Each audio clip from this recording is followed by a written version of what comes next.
Allora, buongiorno, benvenute e benvenuti.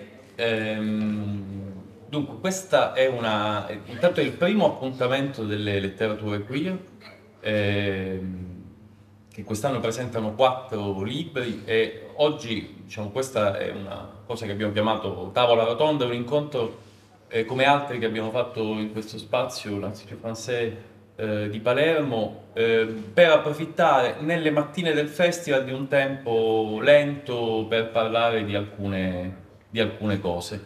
In particolare, appunto, l'occasione è l'uscita di 2 libri su Serge Danet. Uno è questo libro qui, che ha scritto Pierre Eugène, che è qui con noi, e un altro è un libro che Pierre ha curato con Ray Tins e Mark Siegel, che si chiama Serge Danet and Queer Cinefilia, ed è un libro che è disponibile online gratuitamente, è un libro pubblicato in lingua inglese e che è frutto di un progetto di ricerca che si è svolto tra 3 università, una francese, una inglese e una tedesca, nel corso di diversi anni, con degli appuntamenti che si sono svolti tra Parigi, Manchester, siete Manchester? No, Birmingham. Birmingham e Mainz e Parigi. E dentro questo libro appunto ci sono dei contributi di cui adesso cominceremo a parlare. Per ragioni di comodità loro, e anche mia, diciamo, evitiamo di fare una traduzione, proveremo a parlare lentamente e parleremo in francese durante questa conversazione, che sarà appunto, come dire, questi 2 libri. Per noi era importante dare notizia dell'esistenza di questi libri e in qualche modo attraversarli avendo un'occasione per parlare di Serge Danet.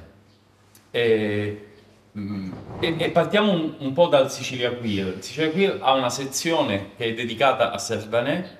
Nel 2012 era il trentennale, 40? Trentennale, No, ventennale. Era il ventennale della morte di Serge Danet e ci siamo incontrati con Eric Biagi e con Alessandro Varais, che era il fondatore e il direttore artistico di questo festival, dicendo: quest'anno nel ventennale della morte di Danet vogliamo rendere omaggio a Serge Danet e vogliamo mandargli una carte postale, vogliamo mandargli una cartolina. Danet amava mandare cartoline soprattutto alla madre, ma anche a molti amici, e quindi la nostra idea era, da lettori di Danet, mandiamo una cartolina, rendiamo omaggio a Serge Danet mandandogli una cartolina, proiettando delle cose anche che in un festival queer solitamente non si vedono. Abbiamo proiettato l'Histoire du cinéma di Godard, l'episodio in cui compare Danet, abbiamo proiettato La morte corre sul fiume di Charles Lawton, che non è appunto una cosa abituale per un festival, credo, queer. E poi ci siamo detti che forse questo omaggio doveva continuare, doveva diventare perennemente la sezione in cui ci prendevamo delle libertà e attraversavamo la storia del cinema proponendo dei film che Danet aveva amato o che Danet avrebbe potuto amare, e abbiamo approfittato di questa cosa per, in maniera del tutto anarchica, riprendere dei testi di Danet, tradurli in italiano, rimetterli un po' in circolazione. Questa era eh, la nostra idea e questo è quello che continuiamo a fare ormai appunto dal 2012 fino ad oggi. Ed è all'interno di questo contesto, appunto, che Pierre, Kate e Mark ci hanno invitato a partecipare a questo convegno, quindi diciamo dentro il libro, partiamo da quel libro, Serge Danet and Queer Cinefilia. Dentro quel libro si sono interessati a un festival queer che dedicava una sezione a Serge Danet, quindi sembrava esattamente il punto di contatto tra una cinefilia e una questione che riguarda il queer e il pensiero di Serge Danet. È interessante, credo, partire da una citazione che io ho ritrovato, adesso faremo dei riferimenti. Scrive Serge Danet da qualche parte: Par moralisme, j'ai élu mes plus grands cinéastes, ceux qui sont incapables de toute figuration de l'homosexualité. Mizoguchi, Rossellini, Godard. Donc c'était un hasard de penser un rapport entre le queer, qu'est-ce que queer veut dire, et la figure de Serge Danet, qui était, lui, homosexuel, qui déclarait son homosexualité à la fin de sa vie, sans doute dans l'entretien avec Serge Toubiana, et aussi dans l'entretien filmé avec Gilles Debray. Mais évidemment, l'idée c'était de chercher un lien possible ou des liens possibles entre qu'est-ce que c'est que le cinéma queer et qu'est-ce que c'est que la pensée de Danet. Et donc voilà, ma première question c'est de qu'est-ce que vous avez trouvé? Alors, déjà merci à tous les deux de cette invitation qui me fait très plaisir. Et voilà, et c'est effectivement très rare quand même qu'il y ait des hommages à des critiques de cinéma dans des festivals, alors qu'ils en font quand même aussi partie. Enfin, qu'il y a un lien assez naturel entre la critique et le festival. Les critiques viennent dans les festivals et puis voilà, quelque chose comme ça. Et Danet lui-même a été un grand visiteur de festivals. Donc je pense que c'est très beau. Mais alors sur ta question, je vais parler plus lentement, pardon. Les liens entre Danet et le queer sont pas du tout évidents à proprement parler, surtout dans le contexte actuel, puisque Danet avait une sorte de dédain ou de refus de principe pour l'idée de communauté, et de communauté liée à des goûts sexuels ou liée à une forme d'identité qui serait pas, au fond, une identité universaliste.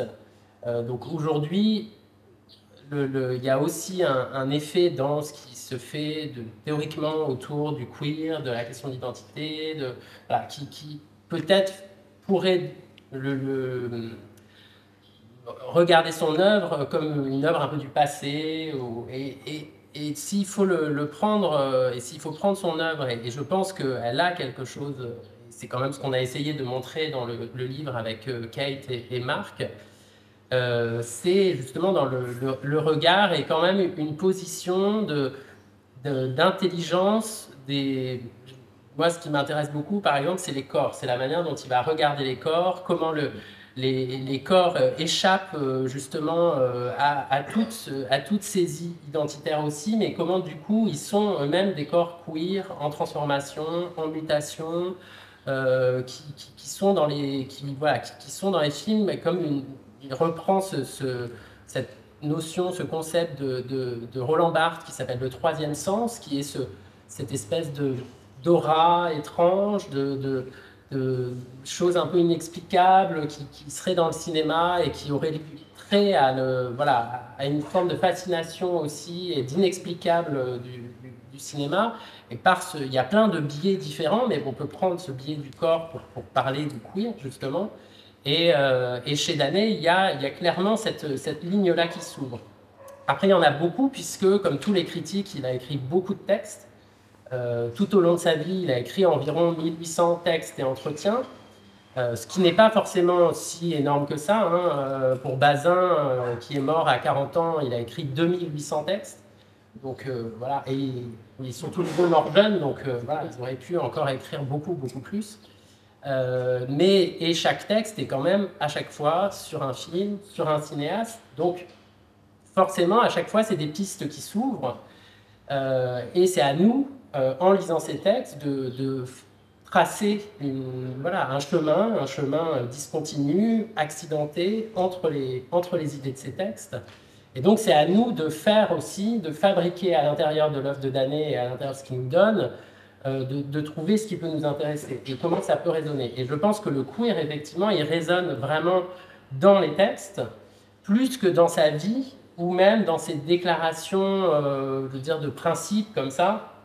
Je ne sais plus, il y a des déclarations assez même offensives sur des lobbies gays, etc., dans les années 80. Mais par contre, la question de ce qui a trait au cinéma et à l'exposition des corps est très importante. Et il dit, il y a une phrase de lui que j'aime bien, il dit au fond, le cinéma, je crois que c'est dans l'exercice a été profitable, monsieur, est plutôt une machine à faire dériver les identités plus qu'à les établir. C'est-à-dire que quand on voit quelqu'un dans un film, on nous le présente comme tel ou tel personnage doté de telle et telle caractéristique sociale, psychologique, etc. Mais quand même, au fond du cinéma, il y a des identités qui sont difficiles à établir. Et par principe, un personnage, un corps, on ne peut pas lui donner d'identité, c'est ce qui va, le scénario qui va le modeler, peut-être, la mise en scène, le dialogue, mais au fond, quand même, il y a cette image et cette corporalité qui échappe à toute saisie et qui, elle, est proprement queer, à mon avis. Et c'est en ça, je pense que Danet est vraiment intéressant, mais pour ça, il faut le lire. Enfin, c'est-à-dire, il ne faut pas forcément se contenter de une ou deux déclarations ou essayer d'en faire une théorie un peu générale, mais au contraire, rentrer dans les textes et fabriquer notre propre chemin. Voilà. Et c'est ce que moi j'ai essayé un peu de faire, c'est-à-dire de fabriquer un chemin avec une méthode dont on pourra parler, mais et je pense que chacun peut refaire ce jeu-là. Les textes sont comme des cartes, un grand jeu de cartes de 1800 cartes, et puis on peut les battre, les jouer à plusieurs. Voilà. Et, euh, et ils sont ouverts à ça, enfin, ils sont impurs et ouverts à cette saisie aussi de choses différentes. Je ne sais pas si ça répond vraiment à ta question. Oui, non, non, mais ça regarde surtout ton approche et on en parlera dans ce livre.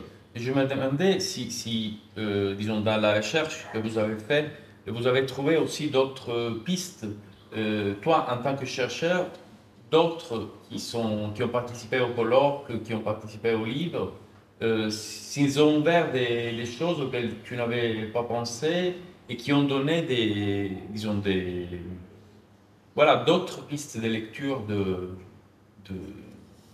Alors, pour des raisons conjoncturelles, non, c'est pas vraiment le cas parce qu'en fait, ce livre réunit donc un projet donc, qui a été fait sur plusieurs années donc entre les trois villes, Paris, Mainz et Birmingham. Les journées parisiennes, il s'avère que j'ai été inclus dans le projet une fois que le projet avait été déjà lancé. Donc, j'ai pas participé aux discussions préliminaires du projet. Et l'idée était d'organiser un colloque autour de Serge Danet. Et là, il faut aussi dire que la France est peut-être une des dernières à accueillir des réflexions autour des théories queer, peut-être, je ne dirais pas dans le monde, mais en tout cas, voilà, on arrive vraiment 20 ans ou 30 ans après. Et les chercheurs et les gens qui ont travaillé un peu autour de Danet, qui ne sont pas très nombreux, puisqu'il y a très peu de gens qui travaillent sur la critique de toute manière, qui sont plutôt des gens qui le connaissaient, étaient au contraire extrêmement hostiles à une lecture homosexuelle et ou queer de Danet pour la plupart. Hostiles ou indifférents. Voilà. D'une hostilité légère à une indifférence profonde, mais voilà, ça fait quand même un spectre assez large. Mais, et donc, cette question n'a pas été traitée dans le colloque de 2 jours qui a été fait à Paris. Il s'avère que pour le livre, moi, je me suis coltiné cette question et je l'ai fait aussi donc, pour le Mainz, où les journées de Mainz étaient plutôt sur les cinéphilies, c'est-à-dire queer homosexuels, et les journées de Birmingham étaient autour des cinéphilies féministes.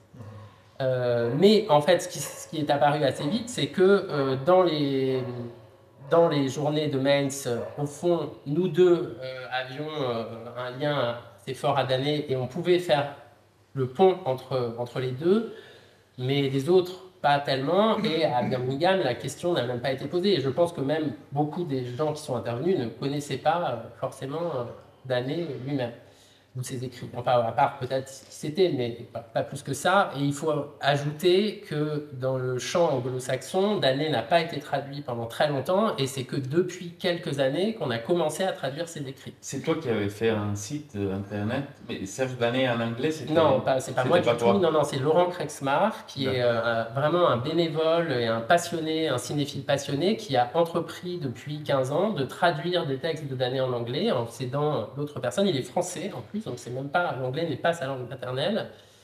Et pour les faire connaître en anglais, effectivement, il a fait ce site assez incroyable qui s'appelle Serge Danet in English, dans lequel il y a beaucoup de textes. Et il s'avère que moi, j'ai fait une base de données sur danet.net de tous les articles que Danet a écrits, en tout cas tous ceux que j'ai retrouvés, dont certains n'ont pas été réédités pour des raisons dont on pourra reparler si ça vous intéresse. Et j'ai fait un lien entre cette base de données et les textes qui sont sur le site de Laurent. Voilà. Mais depuis maintenant 2-3 ans, les éditions Sémiotexte aux États-Unis commencent à traduire d'année. Donc ils ont traduit déjà le volume 1 de la Maison Cinéma et le Monde, puis La Rampe, là très récemment, traduit par Nicolas Elliott, qui a lui-même fait un événement à New York autour de d'années.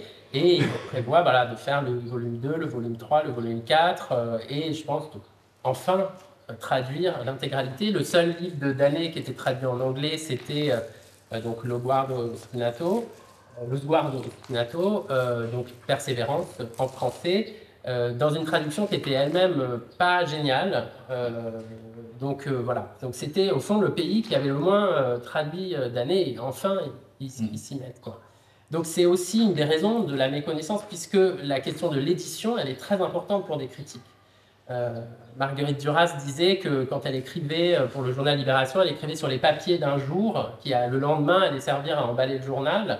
Et Danet, qui a lui-même écrit à Libération, était dans cette position. Donc, si un critique n'est pas réédité, ces textes, on peut les trouver, mais il faut aller en bibliothèque, voir des microfilms, enfin, des microfilms ou des vieux papiers qui provoquent des allergies, il n'y a pas grand monde qui va aller faire ça, quoi.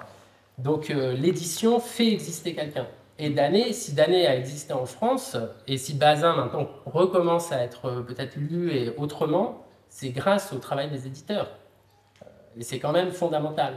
Et je pense que ce souci-là, Danet l'a eu très tôt. Enfin, c'est aussi l'objet un peu de mon livre, de montrer que cette question entre être un critique et écrire des textes sur des œuvres et faire des livres et donc faire œuvre, c'est deux mondes qui arrivent à se rejoindre, mais voilà, qui ne sont pas donnés, quoi. Il l'a eu très tôt, mais c'est arrivé assez tard. Et c'est arrivé très tard, par rapport à ses camarades, même des cahiers.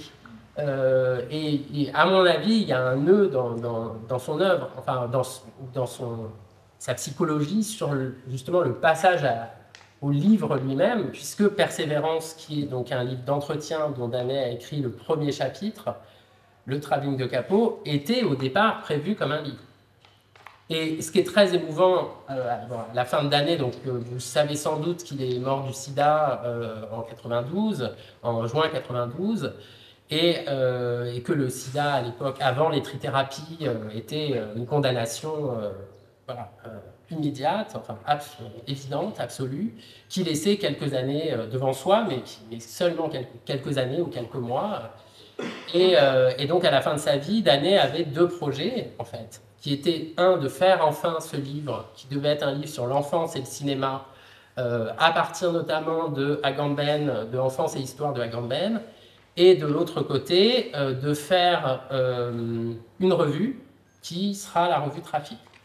Et le temps avançant, les préparations autour de la revue prenant du temps, il ne trouve pas d'éditeur, etc. Et à un moment, il est au fond vraiment au carrefour des deux, et il ne sait pas s'il va faire la revue ou le livre, et ça c'est Patrice Rollet qui me l'a raconté, et il se donne jusqu'à le 31 août, et la fin du mois d'août, POL dit OK pour la revue, et donc il va choisir, au lieu de choisir l'expression personnelle du livre, et de la postérité du livre, du grand livre, que peut-être il n'aurait jamais réussi à écrire, je veux dire, il ne faut pas savoir, il choisit le projet collectif, en fait.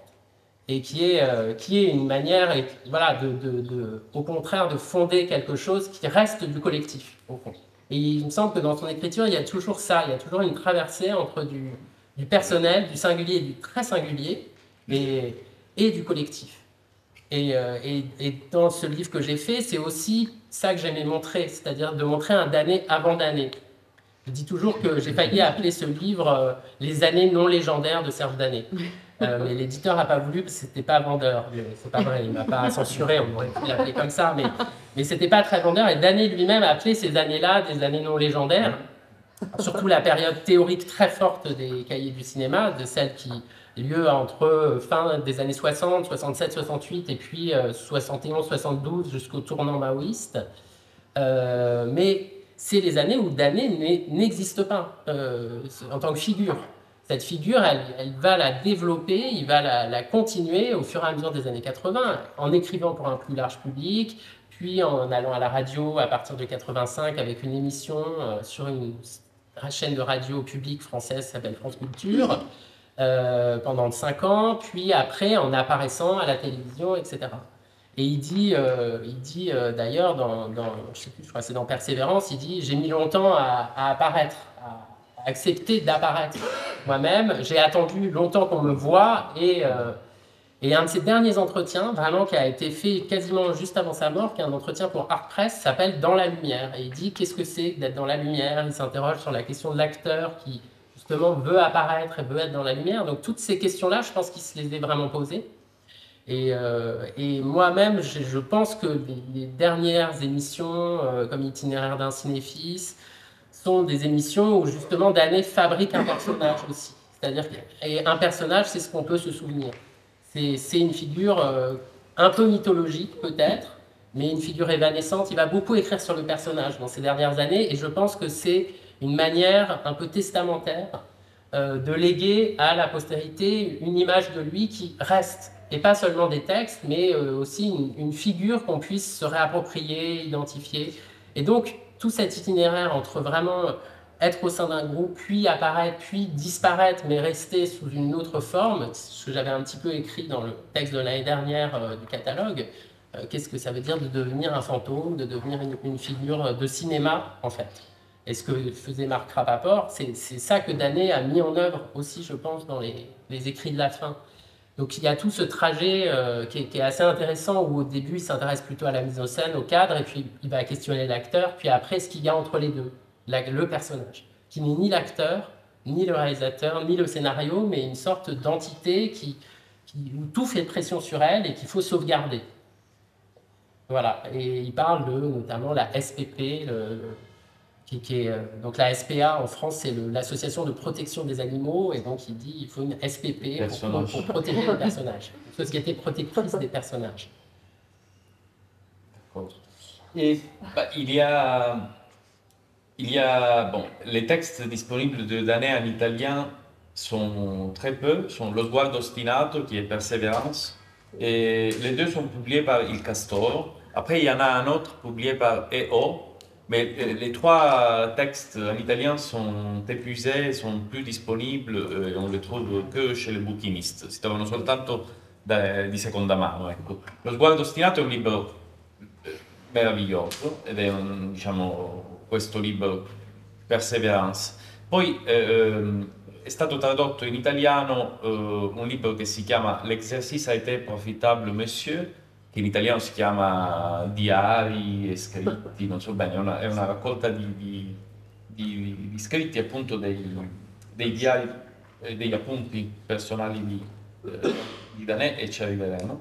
Nell'introduzione a questo libro, diciamo, Goffredo Fofi è stato uno dei mediatori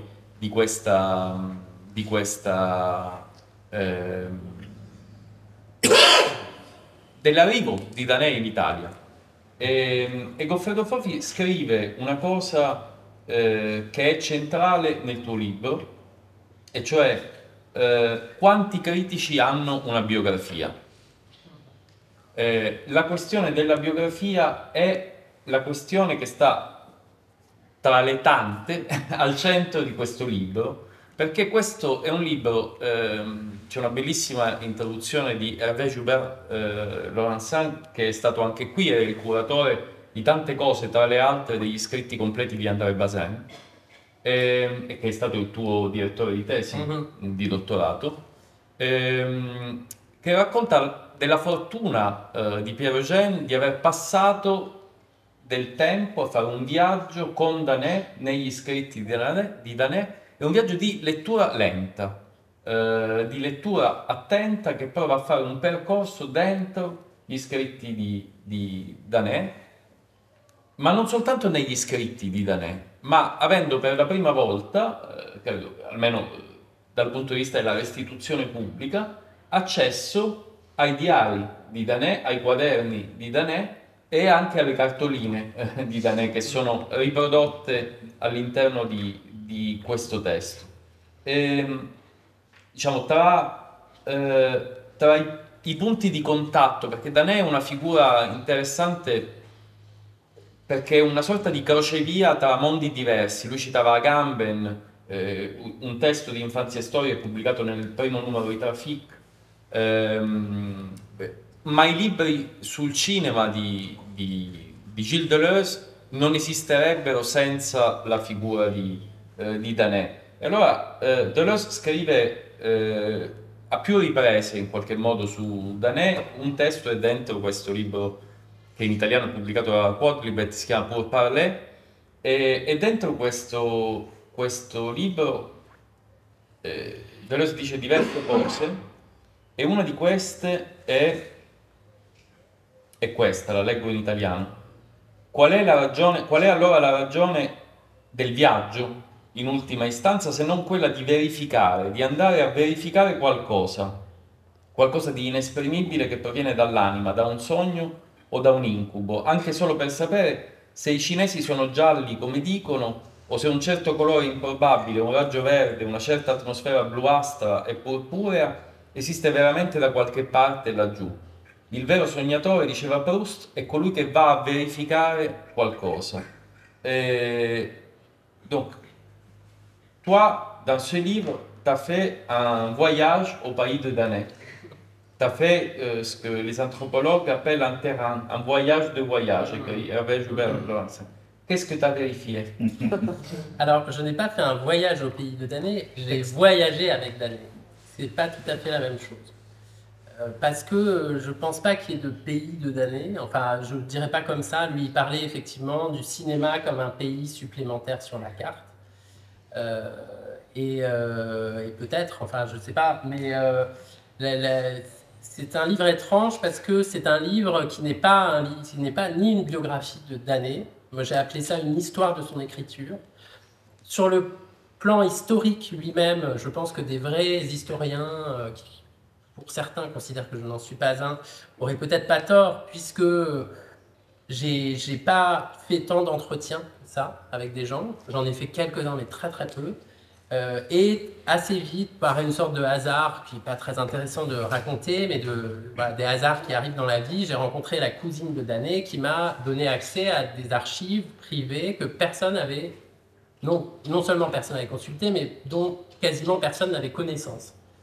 En l'occurrence, donc, des cartes postales que Danè a envoyées toute sa vie à sa mère, à environ 1800, sa mère qu'il appelait la poste restante du cinéma. Alors, je ne sais pas si quelle est la traduction en italien de ce terme, n'est pas forcément. C'est-à-dire, c'est quand on venait quelque part et qu'on n'a pas de boîte aux lettres, on peut laisser les lettres dans la poste et on appelle ça poste restante. Et en fait, ces lettres qu'il a adressé à sa mère, enfin ses cartes postales, et qui étaient aussi un peu à lui-même, puisqu'il les a lui-même numérotées. Avec quelques erreurs, mais elles sont à peu près numérotées de 1 à 1780, je ne sais plus exactement. Voilà, et ça permet presque de retracer tous ses voyages, évidemment, puisqu'il les envoyait quand il n'était pas à Paris. Il n'envoyait pas de carte postale de Paris, mais dès qu'il quittait Paris. Donc il a fait 1700 voyages. Non, il n'envoyait pas une par voyage, il envoyait 25 ou 30 par voyage. Mais Danè, il est parti en Inde pendant presque un an. Donc forcément, voilà. Et de l'autre côté, des carnets de notes qu'il a lui-même numérotés également. Quand est-ce qu'il les a numérotés? Est-ce qu'il les a numérotés à la fin de sa vie? Moi, je pense qu'à la fin de sa vie, il s'est relu, en fait. Dans ce grand moment synthétique de sa pensée, je pense qu'il s'est relu, qu'il a relu ses textes, mais qu'il a surtout relu ses carnets et ses journaux intimes et qu'il les a organisés. Voilà, je pense ça, mais j'en ai aucune certitude. Mais il y a même eu un projet, je pense, d'édition de ces carnets, puisqu'il y a une feuille qui indique que voilà, peut-être certains passages pourraient être utilisés, etc. Mais je n'en sais rien. Personne, a priori, que je connais en sait quelque chose. Mais en tout cas, dès que j'ai trouvé ce matériau inédit, la question de la biographie s'est posée, évidemment. C'est-à-dire retracer la vie de quelqu'un et de quelqu'un dont, comme j'ai dit tout à l'heure, qui a forgé aussi sa mythologie propre sur le fait de représenter le cinéma ou de représenter un cinéma disparu ou de représenter une forme de cinéphilie. Et de représenter une figure de cinéphile quasiment dans un moment où la cinéphilie allait peut-être disparaître aussi. Bon. ça c'est encore des discussions voilà, qu'on peut avoir, mais et en fait j'ai choisi justement de pas faire cette histoire légendaire, pas parce que je crois pas aux légendes, même si j'ai pas beaucoup ça m'intéresse pas beaucoup personnellement. J'aurais pu expliquer justement cette construction un peu de la légende, mais plutôt parce que je me suis dit, il n'y a pas de livre sur les textes d'années. En fait, il y en a un en français, mais que je trouve vraiment pas très bon, qui existe, mais qui est un livre très incomplet, en plus qui ne sait pas sur tous les textes, enfin, et qui est très discutable sur beaucoup de ses, voilà, de ses propos. Et je me suis dit, si je fais une biographie alors qu'il n'y a même pas une étude sur ces textes, c'est au fond une mauvaise manière de le prendre. Autant parler des textes déjà. Donc dans ma thèse, je suis quelqu'un d'assez candide et naïf, et donc je pensais que j'allais évidemment aller jusqu'au bout de tous les textes d'année. Puis au bout d'un moment, il faut soutenir une thèse et il faut s'arrêter. Et puis j'avais déjà écrit donc, plus de 700 pages qui ont été... J'ai supprimé à peu près 20% de la thèse enfin, en réécrivant. Donc il fallait s'arrêter. Et cet arrêt, qui était un arrêt un peu obligatoire aussi, impliquait finalement m'a révélé quelque chose. M'a révélé aussi qu'avec ce premier livre, qui est un vrai livre, qui n'est pas simplement un recueil d'articles, que Danet a vraiment, et j'essaye le dernier chapitre, c'est ça, de montrer pourquoi c'est un livre, et pas seulement une collection d'articles. La rampe, donc, oui, 1982, est fini d'écriture en 1982 et sorti en 1983. Dernier ouvrage de la collection que les Cahiers avaient cofondé avec Gallimard, qui avait publié comme premier ouvrage La Chambre claire de Roland Barthes. Donc il y a aussi tout un passage de témoins, bon, voilà, ça c'est dans mon livre. Et dans ce j'ai un peu perdu le film, je disais, mais ce livre devenait pour moi une sorte de moyen à la fois de terminer et de rebondir, de terminer une période et de rebondir vers la nouvelle. Et je dis que ce livre il a 3 dimensions. C'est à la fois un tombeau, quasiment au sens poétique. Alors, je ne sais pas comment ça se dit en italien, mais voilà, l'élégie, quoi, quelque chose d'assez élégiaque. Tombeau. C'est une manière de rendre hommage à un mort, le tombeau, donc rendre hommage à une période morte, un cahier d'exercice, c'est-à-dire une sorte de manuel pour ses futurs lecteurs de Libé, pour qu'ils sachent d'où est-ce qu'ils venaient, quelles étaient ces théories, à un moment où, à Libération, on ne faisait plus de notes de bas de page, alors qu'en cahier, il y en avait quand même beaucoup. Et quand Danet a fait la mise en page des cahiers, il y avait des grandes marges blanches, très belles, avec beaucoup de notes qui ont été supprimées d'ailleurs dans la rampe, beaucoup. Un des gros travaux de réécriture des textes dans la rampe, c'était justement de supprimer tout ça. Ce qui est repris dans ton oui. Alors, ce qui est repris dans ma mise en page, évidemment. Et dans mon livre, j'essaye aussi de montrer les différences entre les articles de la rampe republiés et ceux qui ont été publiés à l'époque, donc de manière un peu plus philologique. Voilà. Et donc ce cahier d'exercice, le tombeau, est entre les deux ce que j'ai appelé le théâtre de la mémoire, c'est-à-dire une manière de se voir aussi, et de voir les images et de se regarder.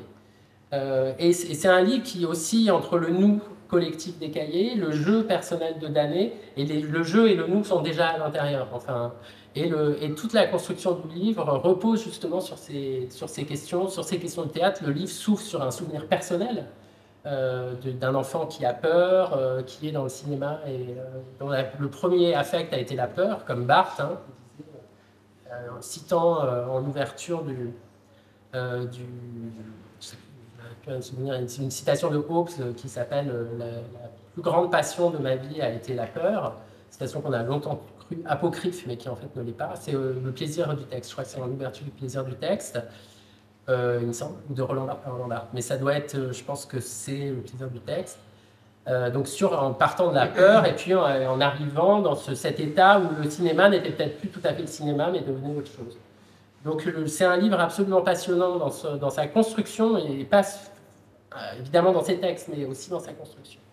Et donc j'ai voyagé avec Danet, mais pas dans ses voyages, et ses voyages, j'en parle quasiment pas dans le livre, et j'ai voyagé à travers ses textes.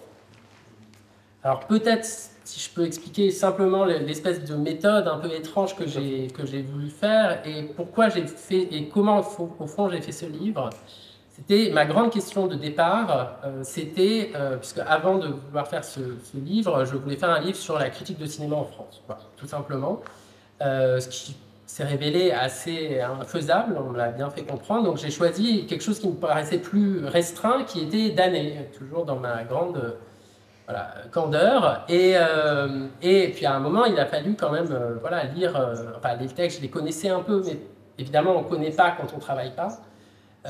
Et ma grande question, c'était est-ce qu'il y a des idées en critique à partir de Deleuze? Deleuze dit, voilà, il y a les percepts qui sont pour les cinéastes, il y a les concepts qui sont pour les philosophes, et puis on avait fait un colloque avec Hervé Joubert-Laurencin autour de Bazin, avec des philosophes, et donc j'avais été voir une philosophe, je lui avais fait les critiques, alors ils font quoi? Ils font des concepts ou ils font des percepts?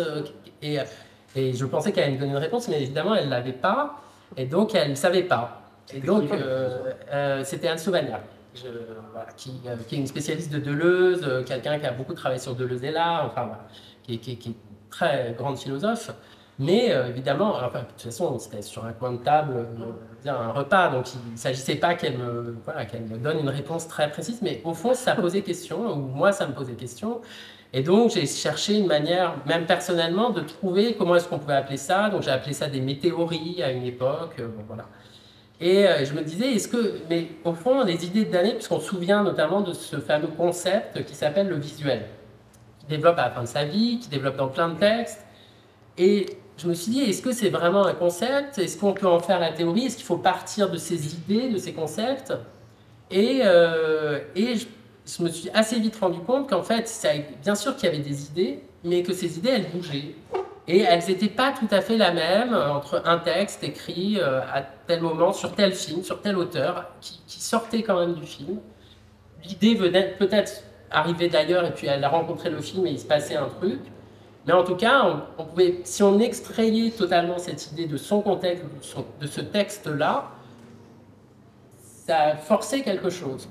Et donc, je me suis dit, au fond, il y a des idées, mais ces idées, elles se transforment et elles évoluent au gré des textes, des époques, de ce qui vient et de tout ce qu'on pourrait appeler le présent des textes, leur contexte historique, social, intellectuel, du groupe des cahiers. Est-ce qu'elles appartiennent à Danaé? Est-ce qu'elles appartiennent à Derrida? Est-ce qu'elles appartiennent à Bonitzer? Voilà. Et donc, ce que j'ai fait finalement, et ce qui est la chose la plus simple à faire, c'est-à-dire j'ai fait quelque chose de très simple, qui était de lire les textes dans l'ordre et de faire comme on fait en psychanalyse, c'est-à-dire on écoute ce qui se répète et ce qui insiste. Et ce qui insiste, c'est des mots. Et c'est des mots parfois triviaux, communs.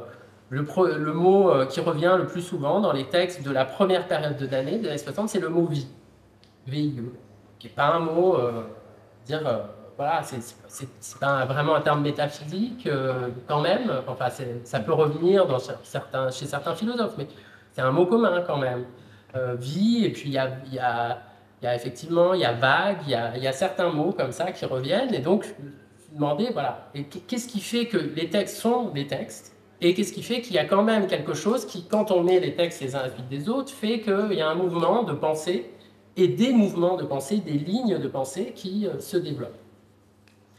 Et donc, ce livre est vraiment une étude texte à texte des 650 textes à peu près, entretiens, mais il y a très peu d'entretiens, que Danaé a fait au long de son itinéraire. Ils ne sont pas tous, mais presque, parfois avec un petit paragraphe, parfois avec plusieurs pages. Et l'idée était d'avoir dans cette lecture que personne ne fait, parce que personne ne va faire une lecture chronologique d'un critique. On va faire une lecture, ce que j'appelle la lecture de la pioche, c'est-à-dire on va voir un film de Godard, on va vouloir lire ce que Danaé a écrit sur Godard, ou on va vouloir lire les écrits d'une époque, mais on ne va jamais lire dans l'ordre un critique. C'est aussi lié au projet qu'avait fait Hervé Joubert-Laurencin sur Bazin, c'est-à-dire de publier tous les textes, y compris des toutes petites notules dans l'ordre chronologique. J'avais travaillé sur cette édition, donc forcément, je pense que ça m'a... Enfin, j'avais déjà commencé à travailler sur Danaé avant, mais je pense que ça m'a quand même enjoint à faire ça, et de voir si ça marchait. Je pense que ça marche avec... Le livre, j'espère, prouve que ça marche avec Danet, mais je ne suis pas sûr que ça marche avec tout le monde aussi. Parce que Danet a quand même une pensée, malgré tout, conceptuelle. Et je ne suis pas sûr que tous les critiques, et y compris les très grands critiques, fonctionnent de cette manière. Ça marche, là, en tout cas, moi je pense que ça marche, mais voilà, il n'est pas sûr que cette méthode, si méthode soit-il, puisse voilà, être utilisée pour d'autres critiques, peut-être. J'aimerais bien voir, par exemple, sur Scorecky, parce qu'on parlait de Scorecky tout à l'heure, si effectivement ça revient. Mais c'est des mots, et les mots, c'est quand même quelque chose qu'on peut attraper et qui peuvent changer. Et ces mots peuvent se contredire. Par exemple, je donne souvent cet exemple, mais Danet utilise le mot, à la fin de sa vie, je n'en parle pas dans le livre, il utilise le mot de griot pour parler, il dit à la toute fin, dans un des tout derniers entretiens, de conférences publiques autour de trafic, il dit nous les cinéphiles, on est des griots, on parle des films et les films survivent grâce à notre mémoire et notre parole, et c'est une tradition orale. La critique est au début une tradition orale, puis après, quand on est tout seul, on écrit, et donc on est des griots comme dans la tradition africaine. Et le terme de griot, il revient plein de fois dans les années 80, mais pour qualifier les présentateurs télé. C'est-à-dire des présentateurs de télévision, c'est-à-dire des gens qui sont en fait soumis au pouvoir des directeurs de chaînes de télévision. On ne peut pas dire que ce soit très positif. Donc voilà, donc ces questions-là, il y a des contradictions dans une vie d'écriture, forcément il y a des contradictions. Mais quand on écrit un livre, le temps qui est pris pour écrire un livre entier, comme vous pouvez le faire Deleuze, c'est une année, c'est 2 années, c'est un temps qui est quand même un peu plus désinscrit du présent. La critique, c'est quelque chose qui s'écrit tous les mois pour les cahiers, tous les jours pour Libération, donc qui imprime quelque chose du présent, voilà, très fort. Et si je peux juste ajouter un tout petit truc, c'est que j'ai fait la bibliographie des écrits de Danet, et ça, je en parle tout le temps parce que c'est quelque chose qui est très important pour moi et qui a vraiment été une vraie découverte et qui va avec cette idée de voyage. Ça répond aussi à ta question. C'est que j'ai été en fait à Libération parce que les éditions de la Maison Cinéma et Le Monde sont très complètes, mais elles ne publient pas les textes coécrits, par exemple, ne publient pas les entretiens et ne publient pas des tout petits textes qui étaient sous une photo ou des choses comme ça. Donc il y avait quand même des textes qui manquaient, je le savais. Je savais que personne n'avait fait cette bibliographie et qu'il fallait que je la fasse. J'ai beaucoup résisté parce que je suis très paresseux à l'idée de le faire. Et je suis arrivé à Libération grâce à un ami qui avait lui-même fait une biographie, pour le coup, une vraie biographie de Guy Ocaniem, Antoine Didier. À un moment où Libération était dans un état pas possible, il y avait eu un plan social, il n'y avait plus d'archivistes, donc j'étais vraiment tout seul au sous-sol du parking légalisé. Dans les vieux volumes, et j'ai fait page par page les éditions de Libé, ce qui me semblait extrêmement fastidieux et qui en fait a été une révélation, la deuxième révélation. C'est-à-dire la première, ça a été les carnets de Danet, et la deuxième, ça a été ça. Alors que, en fait, je ne parle pas de Libération dans ce livre, donc c'est pas, je veux dire, ça ne s'est pas inscrit dans le livre, mais en fait, ça a donné vraiment le projet de ce livre est vraiment venu de là, c'est-à-dire à partir du moment, enfin entre autres, mais j'ai vu que les textes de Danet étaient pris dans un continuum énorme et qui s'inscrivait un truc dans le temps. Et quand on lit un journal jour par jour, en fait, c'est un voyage dans le temps vraiment, parce que le journal imprime tout, y compris des choses toutes petites, factuelles, qui sont pas restées, évidemment, qui ne font pas histoire, mais qui en fait sont quand même inscrites comme des archives. Et les textes critiques sont des archives, en fait. Et des archives, pas que du cinéma, pas que des films, pas que de ce qu'on pensait sur un film à telle époque, mais aussi de ce qui s'imprime là. Et même si j'ai pas finalement très peu parlé de Libé, dans ce livre, ça concerne peut-être une quinzaine de pages et c'est vite expédié. Il me semble que ce que j'ai repris après des cahiers, des autres textes, et de tous les textes qu'on pouvait mettre autour d'un texte de Danet, de reconstituer cette constellation de textes, vient aussi de ce sentiment que le critique est jamais seul. Il est toujours pris dans un collectif de gens réels et imaginaires, et qu'il est étape par étape dans un présent. Alors il y a des critiques qui écrivent à la première personne, qui font presque un journal intime, ce que Danet va faire un peu à la fin de sa vie, ce qui ne fait pas trop au cahier, voire pas du tout.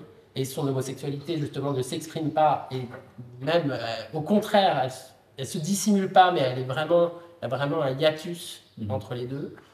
Mais voilà, ça imprime quand même un sentiment du temps. Et donc le voyage, c'est quand même un voyage dans le temps. Et il me semble que ce livre permet, j'espère, de traverser avec Danet les années qu'il a lui-même traversées, avec son regard, qui n'est pas un regard objectif d'aujourd'hui, d'historien, qui dirait, voilà, il s'est passé ça. Alors bien sûr, il y a des informations historiques, factuelles, et il m'arrive, quand le délire maoïste est quand même beaucoup trop voilà, vraisemblable, de quand même pouvoir de temps en temps dire, mais je suis pas là pour dire, donner un avis sur.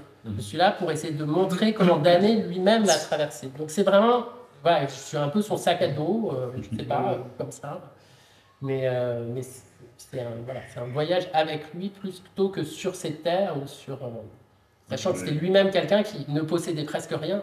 C'est-à-dire à sa mort, il y avait une petite bibliothèque, les amis l'ont pris, il n'avait pas de meubles, presque rien. Il y avait très peu de possession matérielle. C'était quelqu'un qui aimait être dans une forme de légèreté, de voyage léger. Et justement, son inscription, c'est des allers-retours, c'est des... Voilà, il n'a jamais eu un lieu. Le lieu qui était fixe et qui n'a jamais bougé, c'est l'adresse de sa mère. C'est pour ça qu'il l'appelait la poste restante du cinéma, 1 rue des Taillandiers, dans le 11e arrondissement à Paris. Et c'est ça le lieu, peut-être, le lieu du centre. Donc, il a habité chez sa mère pendant longtemps, et après, dans les années 70, il commence à habiter seul, mais de toute façon, voilà, il y avait un mouvement perpétuel. Donc il n'y a pas de lieu de Danet, au fond. Et il n'y a même pas de lieu physique, ses archives sont encore dans sa famille, donc il n'y a pour l'instant toujours pas de véritable lieu pour lui. Parce que le lieu, enfin, tu le dis au début du livre, ça c'est important, il faut bien avoir ça en tête, c'est que Danet est un pur critique. C'est quelqu'un qui n'écrit pas de livre. Enfin, il compose, on va dire, un livre à partir de ses écrits antérieurs, de certains de ses écrits antérieurs. Puis le reste sont des recueils de critiques, avant sa mort ou posthume.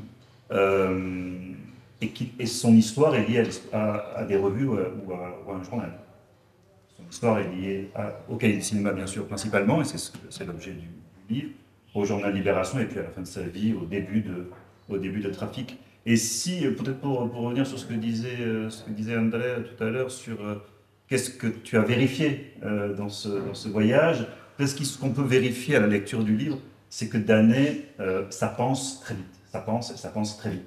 Parce que c'est la première question que pose, on ne l'a pas dit je crois encore, mais la première question que pose Pierre dans son livre, il cite une phrase de Godard, qui est un peu vache, un peu méchante. Ouais. Godard était très très proche de Danet, on le sait, mais il avait l'amour vache, Godard. Enfin, il avait un côté qui aime bien, châtie bien, et il dit, je ne sais pas, c'est 2-3 ans après la mort de Danet, je ne sais plus, mais enfin, c'est pas très longtemps après la mort.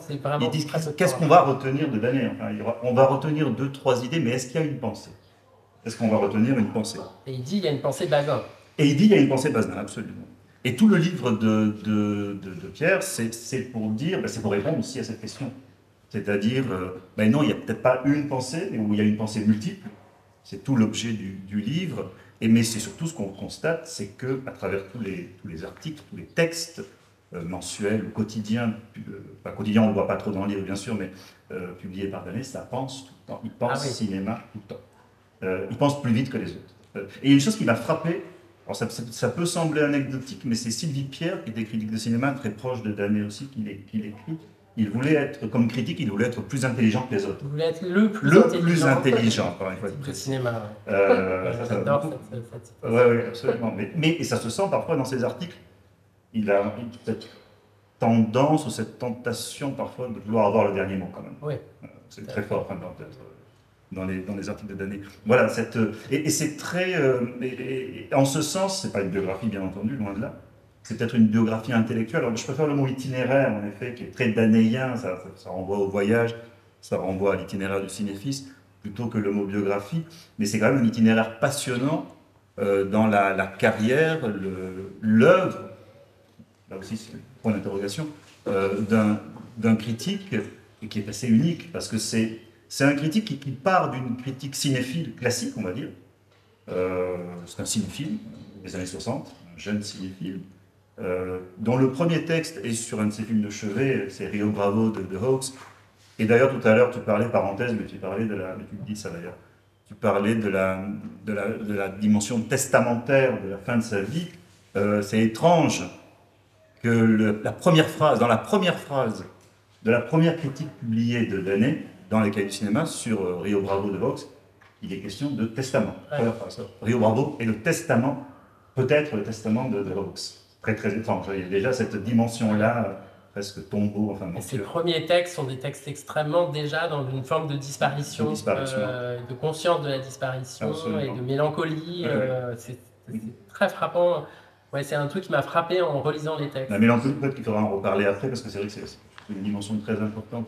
Mais il y a cette critique cinéphile qui va ensuite évoluer avec l'évolution des cahiers du cinéma et avec l'évolution du temps, de l'époque. C'est-à-dire que Danet est un critique, comme les cahiers, ouvert aux contemporains. Ça, c'est pas anodin. C'est-à-dire que la critique va se transformer, elle va devenir plus militante, politique, structuraliste, avant d'évoluer encore et d'être cette critique très différente quand il arrive à Libération, cette critique que tu appelles spectatorielle, hein, cette critique du point de vue du spectateur, où tout change. L'époque a changé, on est dans les années 80, tout change. Le cinéma n'est plus dans le visuel, dans le monde des médias n'est plus au centre.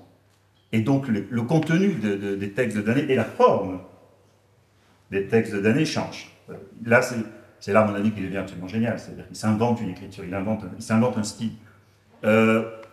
Et c'est là qu'il y a la question de la biographie du critique, de ce que tu disais de Godfrey de Forest. C'est-à-dire que combien de critiques de cinéma ont eu cette capacité d'ouverture, cette perméabilité au temps. Je veux dire qu'un critique de cinéma, pensons à, bon, c'est pas le critique que je préfère, mais il est mort il n'y a pas longtemps, Michel Simon, qui était le grand représentant de la revue adversaire, ennemi des cahiers de cinéma positifs.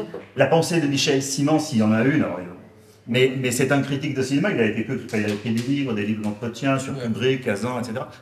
Mais bon, entre le Simon des années 60 et le Simon de la fin, il n'y a pas d'évolution, c'est le même, ça ne change pas.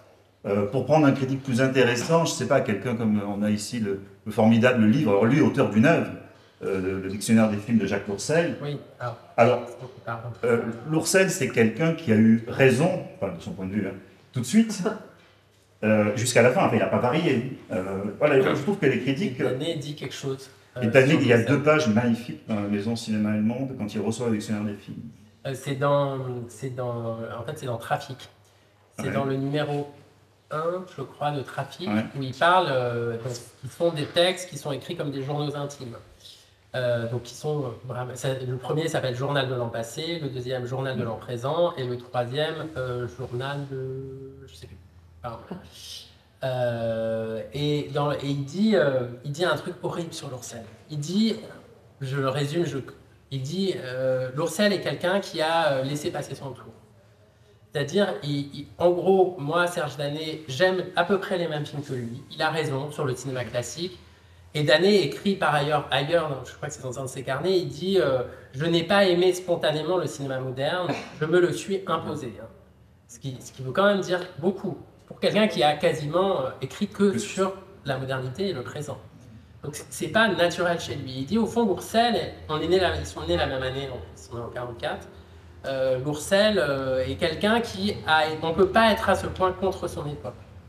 Et Lourcel, lui, a gardé cette position qui aurait pu peut-être être la mienne, Serge Danet, mais quand même, c'est indigne, quoi. Il faut se coltiner des films du présent, il faut, même si c'est moins évident peut-être que ce qu'on a aimé de ce cinéma classique, il faut faire ce travail. Et le dictionnaire de Lourcel est un dictionnaire absolument formidable, mais dès qu'on dépasse les années 60, c'est nul. C'est très drôle. Il y a des trucs très drôles, des attaques sur Godard. Godard, il dit à bout de souffle, le cinéma est meurtri, il ne se relèvera jamais. Enfin, le cinéma est plus triste. Et les quelques textes qu'il fait sont plutôt des textes autour de scénarios qui ont été réalisés par des copains à lui. Voilà, c'est quand même pas Pascal Thomas. Enfin, c'est pas un cinéaste indigne, mais c'est quand même pas génial. Et il ne reconnaît pas. Alors, si on reconnaît, par exemple, India Song, il y a un texte assez beau sur India Song. Mais bon, voilà, c'est très ponctuel et fondamentalement, il est quand même opposé à ce cinéma et ça reste la part congrue du dictionnaire. Et c'est marrant que Danet fasse lui-même, c'est-à-dire alors qui commence en plus assez macmahounien. Hein. Il fait une revue avec Louis Korecki, Jean-Louis Noames à l'époque, Visage du cinéma, qui a 2 numéros, qui elle-même va calquer sur la grande revue macmahonienne qui est donc Présence du cinéma. Donc il y a tout un lien effectivement aussi là-dessus. Et ce tropisme macmahounien, je pense qu'il perdure dans l'itinéraire de Danet, mais qui se transforme justement avec Danet, le remodèle. Voilà, j'en parle à un moment justement autour de cette question du corps, parce que chez les macmahoniens, bon, je ne sais pas du tout si vous êtes familier de ce type de critique et ça nous amènerait trop loin, mais la question de l'acteur est centrale. Et la question de la fascination pour le corps. Alors chez les macmahoniens, c'est quasiment fasciste, hein, le mot est utilisé par Michel Mourlet, critique phare du mouvement. Chez Danet et chez Skorecki, c'est pas du tout ça, mais voilà, et cette question en tout cas de la fascination et du corps de l'acteur va quand même continuer à travailler Danet, va disparaître, va vraiment passer sous le boisseau pendant les années politiques, revenir plus tard et être réélaboré, notamment dans l'amitié qu'il avait avec Louis Skorecki et Jean-Claude Biette, qui était donc cinéaste et critique. Qui a été voilà, une figure très importante, homosexuelle aussi. Donc aussi une forme, je pense qu'il y a quand même une forme de complicité là-dessus entre deux. Enfin, il y a une partie de la correspondance qui se noue un petit peu plus là-dessus entre ces deux critiques. Et je pense que l'influence de Biette et de Skorecki a aussi été importante pour Danet et elle l'a aussi réorienté ou a servi de boussole. À un moment, j'avais un peu fait un texte sur Biette et Danet, qui ne se trouve pas trop dans ce livre, mais où au fond, Biette est quelqu'un qui n'a pas bougé, et les gens qui ne bougent pas sont aussi des repères. C'est-à-dire c'est aussi des gens par rapport auxquels on peut mesurer les propres distances qu'on peut avoir. Et il me semble que les liens que Danet avait avec Biette ou avec Skorecki, c'était des liens justement quasiment de géolocalisation, quoi. Enfin, par rapport à leur position et par rapport à un passé et un amour commun du cinéma classique qui a néanmoins, malgré toutes les époques, malgré tout ce qu'il a pu écrire et dire, a perduré et ne s'est jamais arrêté. Y compris pendant la période maoïste. Ils avaient beau faire des films, faire des textes qui allaient attaquer la bourgeoisie, etc. Ils continuaient d'aller voir des films. Tous, et pas que Danet, hein, je veux dire, Narboni, ils n'ont jamais refusé le cinéma. Et d'ailleurs, ça, on est plutôt dans la partie libération, mais le fait de revoir des films et de revenir sur des films classiques, c'est une constante chez Danet comme chez Skorecki quand ils écrivent dans Libération. Ton livre s'appelle, on n'a peut-être pas insisté, mais Exercice de relecture, peut-être que tu as déjà parlé évidemment de cette relecture, mais il y avait je ne sais pas si c'était le nom d'une chronique de Danet, à la revoyure. Enfin, il y avait cette expression de à la revoyure, où on revoyait des films du passé. Les fantômes du permanent, qu'il avait pris aussi à Biette, qui était une chronique de Biette dans les cahiers, et qu'il avait repris à Libé pour les films qui repassaient à la télévision. Voilà. Et à travers les films qui passaient à la télévision. Hein, question de la télévision, évidemment. Et effectivement, à la fin de sa vie, donc au Jeu de Paume, où il fait la présentation du numéro 2 de Trafic, Danet dit dans Revue, il y a revoir, et donc une revue, c'est revoir des films. Et Trafic est une revue sans image. Donc, revoir par l'intermédiaire du texte aussi. Donc, cette question du texte, et il dit plein de choses. Il dit, si on peut écrire sur les films, c'est qu'il y a de l'écrit dans l'image, fondamentalement. Et au cahier, on a cru qu'il y avait de l'écrit dans l'image, et c'est pour ça qu'on pouvait écrire.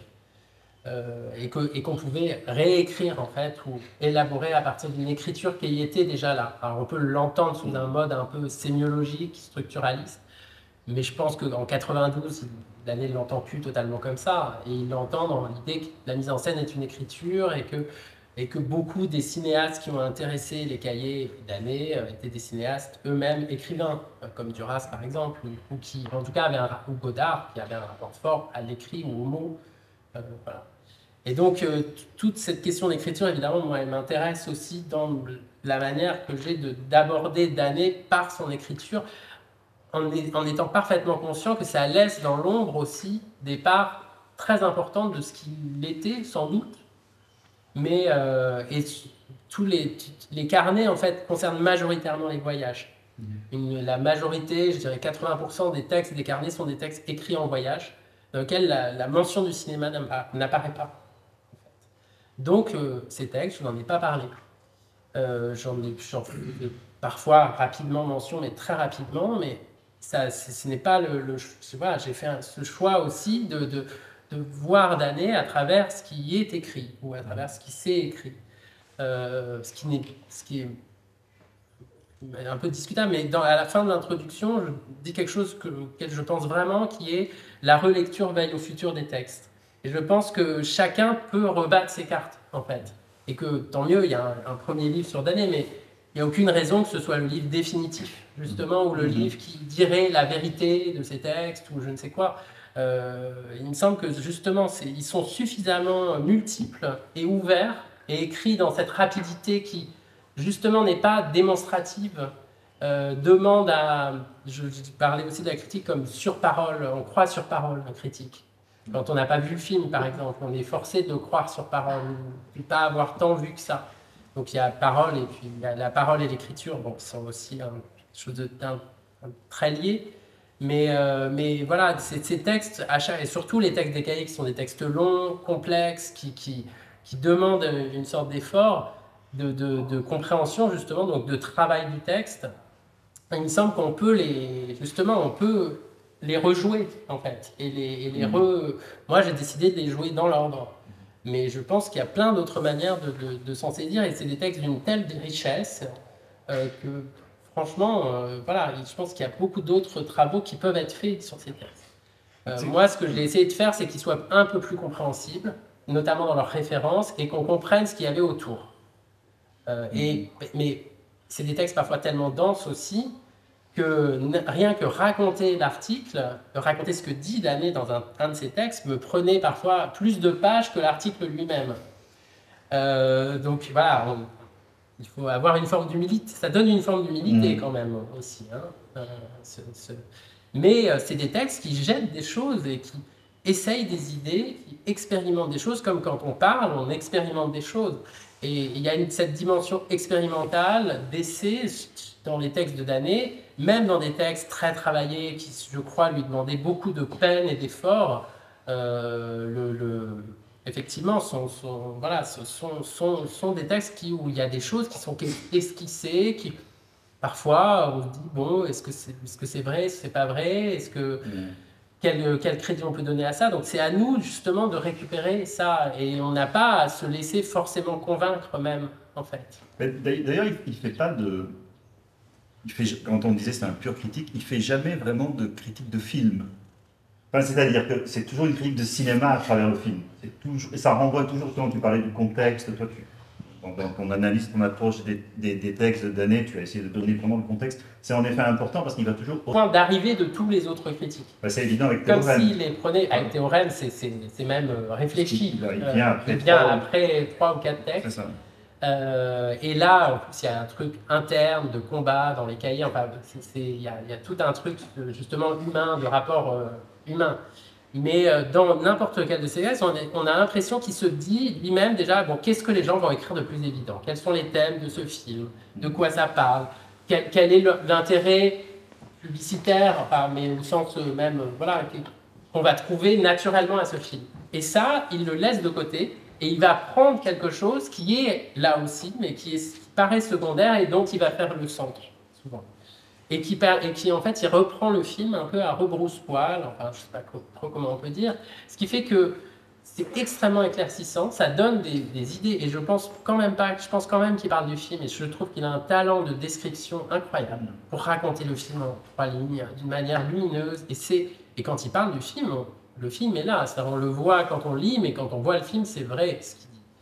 Mais par contre, effectivement, quand on revoit un film sur lequel il a écrit, on se dit « Ah oui, c'est drôle, il a été chercher ça, alors qu'il y a des choses beaucoup plus évidentes qu'il aurait pu dire, mais il ne les dit pas. Oui. » Et là, c'est une forme de coquetterie aussi, presque de dandisme, de parler d'un film sans aborder ces aspects peut-être les plus évidents, etc. Et même beaucoup des textes de Dannée sont construits contre ça. Le texte sur le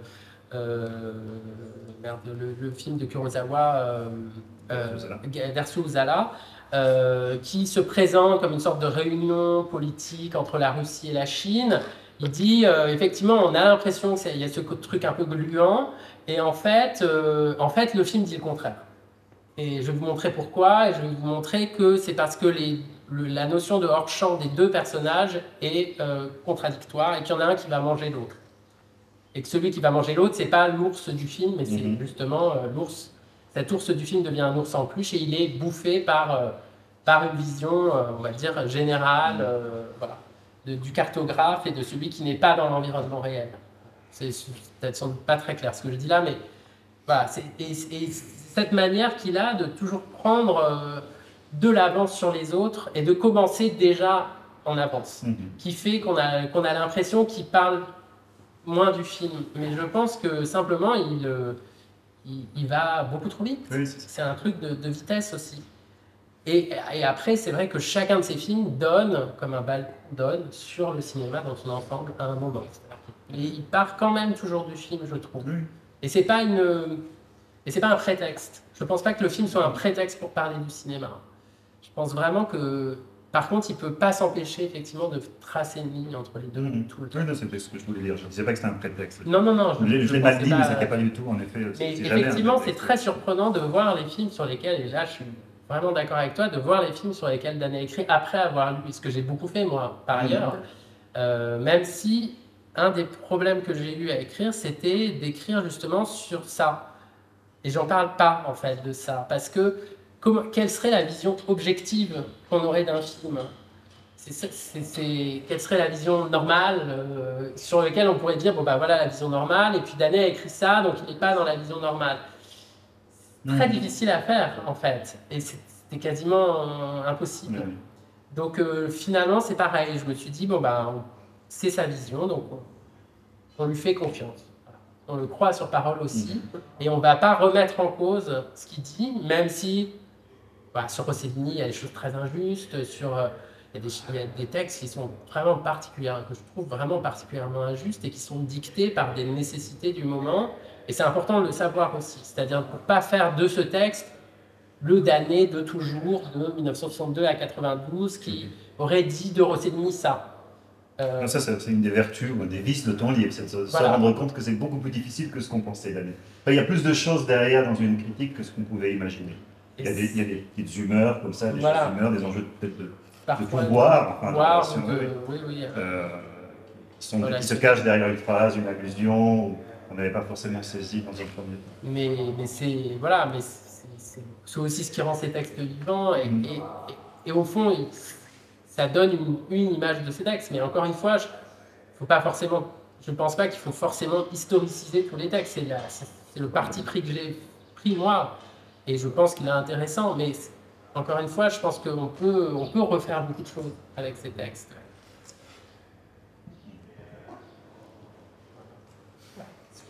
Je peux vous dire d'autres choses. Est-ce que juste une chose, c'est un peu... Tu es aussi, on ne l'a pas dit, mais tu es aussi, peut-être que tu l'as dit, critique de cinéma. Tu écris pour les cahiers du cinéma. Je ne sais pas si le livre renseigne sur cet aspect-là de ton travail, sur quelle influence peut avoir Danet comme critique sur toi, critique.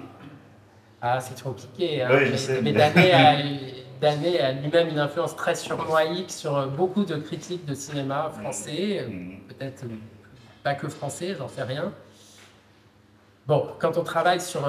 mais Danet, pour moi, les cahiers, de toute façon, est un lieu surmoïque, déjà, par définition. Enfin, il l'était pour Danet, je pense qu'il l'est pour toute personne qui continue d'écrire dans les cahiers, et pour moi, donc a fortiori, pour plusieurs raisons. Moi, c'est pas les figures de Danet et de Bazin qui m'apparaissent quand j'écris un texte pour me dire non, tu ne devrais pas dire ça ou tout ça. Je pense que c'est beaucoup plus indéfini que ça. Évidemment, je me pose la question de ce que Danet pourrait en dire. Ce que je pense et ce que je dis à un moment dans le livre, dans une note vers la fin, c'est qu'au fond, Danet, c'est peut-être la personne que je connais, une des personnes que je connais le mieux, même si je ne l'ai jamais rencontrée. Même que beaucoup d'amis, que des gens de ma famille, parce qu'on a rarement accès aux journaux intimes des gens qu'on fréquente, donc, tout simplement. Mais donc, c'est plutôt une présence, mais la question de ressembler à, de vouloir imiter, elle est impossible. Je dis, pour avoir travaillé sur ces textes, Et puis ça n'aurait pas de sens par ailleurs. Mais il est là où je pense qu'il y a beaucoup de critiques qui sont de très grandes critiques. Je pense qu'il n'y a pas que Danet. Hein. Danet est le plus connu, avec Bazin. C'est un homme qui est plus proche de nous intellectuellement que Bazin, qui est mort en 58 et qui est d'une autre époque. Vraiment, sur le plan même moral, sur le plan des mœurs, politiquement, c'était quelqu'un de vraiment assez remarquable, mais voilà, c'est quand même un homme des années 50. Et les années 50, le cap entre années 50 et années 60, il est considérable sur le plan de l'ouverture intellectuelle, sur la transformation, l'arrivée du structuralisme, etc. Donc Danet reste proche, reste une figure proche, beaucoup plus proche à mon avis que celle de Bazin, alors que je veux dire, il commence à écrire avec 10 ans de différence. Hein. Je veux dire, c'est l'année 62, Bazin mort en 58, c'est très peu, mais quand même.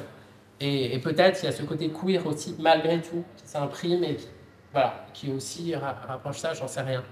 Mais sur son influence, c'est un des rares critiques qui arrivent à avoir une part très forte théorique et une part très forte de description et d'analyse du film. Chez les critiques, en général, ces parts sont séparées. On a des grands critiques théoriciens et on a des grands critiques littéraires, enfin, je ne sais pas comment on peut appeler ça, mais le film est réécrit et c'est merveilleux. Et les deux sont des choses merveilleuses, vraiment, et qui sont excessivement difficiles à faire. Et chacun a sa pente. Et je pense que chez Danet, il y a quelque chose d'assez miraculeux, c'est équilibré. Et il y a une forme de force des deux côtés. Et il y a quand même une forme d'équilibre. En tout cas, dans les grands textes, il y a un équilibre assez magnifique là-dessus. Donc, voilà, c'est pour ça qu'il est aussi central et qu'il a été aussi reconnu, outre son écriture, son passage par plusieurs lieux d'écriture différents, et sa légèreté, parce que ces textes aussi arrivent, alors que c'est des textes très complexes, même dans les pires périodes, vraiment lourdingues, etc., il arrive à inscrire dans son écriture quelque chose de fluide, qui se lit, même, et un peu comme Deleuze, mais même si Deleuze c'est quand même beaucoup plus difficile, il pouvait le faire. Mais parfois, il y a un truc, Deleuze disait, c'est un peu provocateur, mais sur l'anti-Oedipe, une petite fille de 5 ans peut lire l'anti-Oedipe et elle comprendra très bien, quoi. Bon, c'est très discutable, mais il y a quand même cette idée qu'on peut comprendre en surface et qu'on peut comprendre dans le mouvement. Et il me semble que chez Danet, il y a ce truc où, même si on ne comprend pas tout, même s'il y a des mots qui viennent de Lacan, de Derrida, on les lit et on comprend quand même. Sans rien connaître à Lacan ou à Derrida, on voit ce qu'il veut dire. Et Ocaillé, c'est quand même, à mon avis, un de ceux qui a réussi à faire ça. Et tous sont pas réussi. Et certains ont fait des textes formidables, mais qui sont des textes vraiment difficiles. Danet arrive à ménager, même dans ses textes les plus durs, une sorte de quelque chose d'assez fluide. Et même sur Salador, qui est un texte extrêmement indigeste, difficile, long, très théorique, et à mon avis d'ailleurs un peu faux dans ses conclusions, il y a des passages qui sont saisissants et qui sont simples malgré tout. Mais il y a une qualité d'écriture chez Danet. Il y a une qualité d'écriture. D'ailleurs, c'est peut-être, c'est pas l'expression juste, j'allais dire un écrivain raté, non, mais ou peut-être avorté, ou peut-être qui aurait pu être, qui aurait peut-être voulu d'ailleurs être écrivain. Mais il est peut-être à rapprocher d'ailleurs de gens comme Jean Paulhan, on y pense, mais ou Barthes, hein, aussi, je pense beaucoup à Barthes. Il est très proche de Barthes. Très proche de Barthes. Et Barthes, je pense que lui-même a été très fasciné par Barthes. Paulhan est effectivement une référence très importante, mais Paulhan, c'est une pensée pour le coup très comment dire, complexe, mais surtout contradictoire, enfin, avec une forme d'ironie et de renversement et tout ça. Et Paulhan est la grande référence de Rivette, par exemple. Et le côté très altier comme ça de Paulhan, c'est vraiment chez Rivette. Donc Danet hérite de tout ça et je pense qu'il est très fasciné par ses écritures aussi et comme tout le monde, il est lui-même assez maître. Voilà. Mais sur moi, mon écriture et mon trajet au cahier, évidemment j'essaye de faire un peu ça, mais j'avoue que plus j'écris, plus je ne sais absolument pas comment faire. Donc je ne vais pas faire ma psychanalyse là aujourd'hui, mais c'est de plus en plus difficile. et Danet n'y est pour rien. Voilà, il faut l'en dédouaner. Mais Mais c'est drôle parce que ça fait, bon, cette thèse, j'ai commencé en 2012, donc ça fait presque 12 ans maintenant entre la soutenance, la réécriture. Et ça reste quelqu'un dont je n'arrive pas à me lasser. Même si je l'ai lu, relu, re-relu, et voilà.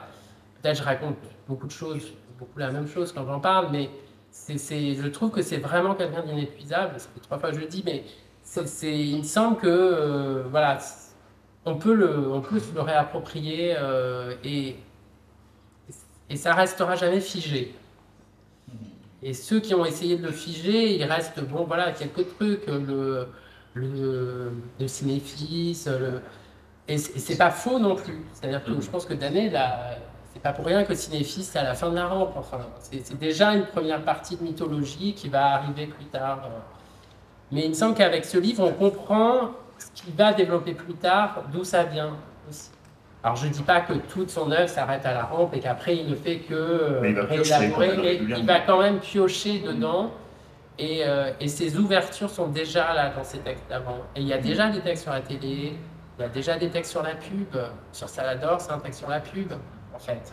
Sur Salador voilà, c'est des publicités. Alors évidemment, ça n'a rien à voir, les publicités en 68 quand elles viennent d'apparaître à la télévision française et les publicités qui voilà, vont apparaître dans les années 80 et devenir une sorte de monde audiovisuel bis voilà, supplémentaire entre le cinéma, la télé, le clip, tout ça. Mais voilà, et l'influence de Danet reste considérable sur les critiques français, je pense, mais comme tout le monde, quand on n'est pas lu vraiment, ça reste assez flou. Donc, mais je pense par ailleurs que Danet en fait, a influencé de manière très concrète beaucoup de textes qui l'ont lu et qui ne l'ont pas cité, mais s'en sont inspirés. Et voire même, et ce que je pense, c'est que par exemple, ça a été une influence assez importante pour Rancière,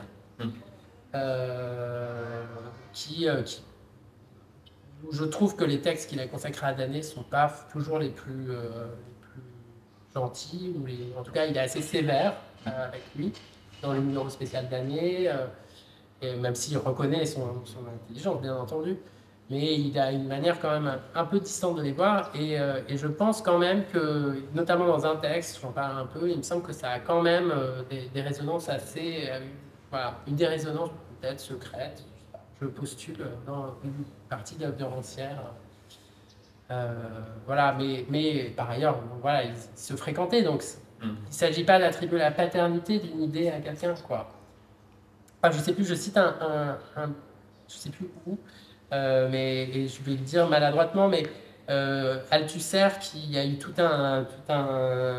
sorte de querelle comme ça, et Althusser dit au fond, avant c'est les concepts scientifiques qui étaient personnalisés, Descartes, Pascal, qui au fond étaient des auteurs mais de concepts scientifiques, mais les humanités n'appartenaient à personne, et les textes à l'âge classique étaient réimités, repris, mais au fond il n'y avait pas d'auteur, et les auteurs c'était plutôt les auteurs de la science, et maintenant c'est l'inverse. Les gens se revendiquent auteurs des idées philosophiques, mais la science paraît être justement quelque chose qui n'a pas de propriétaire. Et sur cette question, à qui appartiennent les idées, elle est pas, au fond, si évidente que ça. C'est pas parce qu'on l'a formalisé à un moment qu'on en a la paternité ou que ça nous appartient. Donc c'est bien que ça circule. Et Danet est un grand voleur aussi d'idées. Et je le cite au début, il dit, c'est Schaeffer qui raconte ça, il dit j'aurais voulu être écrivain, justement, je n'ai eu que les idées des autres. Ce qui est assez hallucinant de dire ça. Bon, c'est quand même, enfin bon, il a quand même eu des idées. Et puis, mais et ce qu'on voit aussi, et peut-être, je sais pas, on peut en parler un petit peu, mais c'est la question de la mélancolie. Et les textes de Danet sont des textes impressionnants, ils sont construits pour être impressionnants, voire terrorisants à certaines périodes. En tout cas, sur moi, il a forcément, en tout cas, vu qu'il veut être le plus intelligent, forcément, dire ça marche quand même un peu. Pas toujours et pas sur tout le monde, mais ça marche quand même. Mais ce qu'on voit justement par intermédiaire de ces carnets et de cet autre voilà, pareil, c'est cette autre bande d'écriture parallèle et qui n'a pas toujours de lien avec la partie publique, c'est qu'il est comme n'importe qui écrit, et c'est quelqu'un aussi de mélancolique, d'insécure, qui se sent jamais pris dans son temps, mais toujours en retard, qui a l'impression d'arriver après tout le monde, qui ne cesse de traverser quand même ce qui lui arrive d'une manière à la fois un peu extérieure, non participative. C'est un peu qui- constitutif du métier de critique, parce que tu dis le critique, c'est Voilà. celui qui vient après. C'est de toute façon celui qui Par vient après. définition. C'est Rancière qui Ouais. utilisait ce vocable Sûr. dans un texte sur Danet. Effectivement, voilà, on vient Et en après plus, par obligation. il vient au cinéma, à la critique, on citait Rio Bravo tout à l'heure, à la fin d'une époque, à la fin du Hollywood classique. Enfin, Rio Bravo est en fait un film justement le plus exemplaire de cet adieu à une forme de cinéma. Donc il y a déjà ça dès le départ, et puis il y a eu toute cette période des années 70, fin des années 70-80, disons, avec Godard, avec Wenders aussi, sur la mort du cinéma, sur la fin du cinéma. Mais c'est peut-être aussi, après aussi pour donner le mot à quelqu'un s'il a envie de dire quelque chose, une façon de penser, de s'approprier des idées des autres, qui ne sont pas des autres, mais qui sont là, et de les tordre dans un sens personnel. Ce que tu disais avant sur le terme de griot, peut-être, je ne sais pas si c'est le même cas en français pour le mot passeur, mais c'est le même cas sans doute pour le mot queer, c'est-à-dire de prendre un mot et ce qu'il disait dans les années 80 devient quelque chose d'autre dans les années 90. Et passeur, pour moi, devient que le sens de Danet. Oui, alors que c'est Comolli. Et donc, voilà, ça fait partie disons, de l'avancée de Danet de donner un autre sens aux mots et aux idées, peut-être. Et donc, ça fait partie de ça. C'est un échange. Enfin, je pense que la dimension importante, c'est le fait de renvoyer les idées. Le vocabulaire, il a écrit sur le tennis, on sait beaucoup, il aime beaucoup le tennis, sur renvoyer un terme de tennis, enfin, les échanges. Mais aussi sur le fait que et c'est quelqu'un, on en parlait avec Pierre tout à l'heure, mais c'est fascinant aussi de voir à quel point. Moi, ça me fascine. Moi, j'ai grandi avec tu l'as évoqué rapidement, les microfilms, cette émission qu'il avait sur France Culture le dimanche, où il invitait chaque fois, en général, un cinéaste, les échanges qu'il y avait, et comme tu disais, où parfois il parlait encore plus que l'invité, enfin les échanges, il était d'égal, il y avait un dialogue d'égal à égal avec Godard, avec des personnalités pas très commodes, avec Sprobe, avec Duras, avec Godard. C'est impressionnant de voir la qualité de l'échange. Et il était, je pense, je sais pas, c'est pas un joli mot, mais respecté quand même, très très respecté. Avec Godard, il y a un vrai dialogue, il y a un vrai Godard Danet, c'est tout un livre à écrire. Oui, alors. C'est drôle parce que dans les histoires du cinéma, Godard le montre effectivement, et on a du coup pu voir plus tard, et c'est sur le site de la Cinémathèque, le dialogue entier Godard-Danet. Et en fait, c'est horrible pour Danet, il parle quasiment pas. Ça dure 3 heures ou 3 heures et demie. Et en fait, le seul moment où il parle, c'est le moment que effectivement Godard va garder dans les histoires du cinéma. Et tout le reste, c'est Godard qui parle. Et qui empêche littéralement, et je ne dis pas ça, c'est pas une critique, mais c'est très visible, Danet de parler. Donc en fait, c'est assez dur ce dialogue, je trouve même, il y a une opposition qui est même presque violente en fait. Et Godard va découper gentiment sur la partie qui reste de Danet, mais il n'y a quasiment rien de plus. Et donc c'est quand même. Donc je pense que c'était pas si pacifique que ça, donc, le rapport Danet-Godard. Et il y avait une admiration totale de Danet pour Godard, et pas seulement pour ses films, mais pour son écriture, pour ce qu'il fait de l'écriture dans ses. Et il le cite souvent, des jeux de mots de Godard, il en fait quasiment un philosophe dans ses textes. Donc je pense que ces films ont été.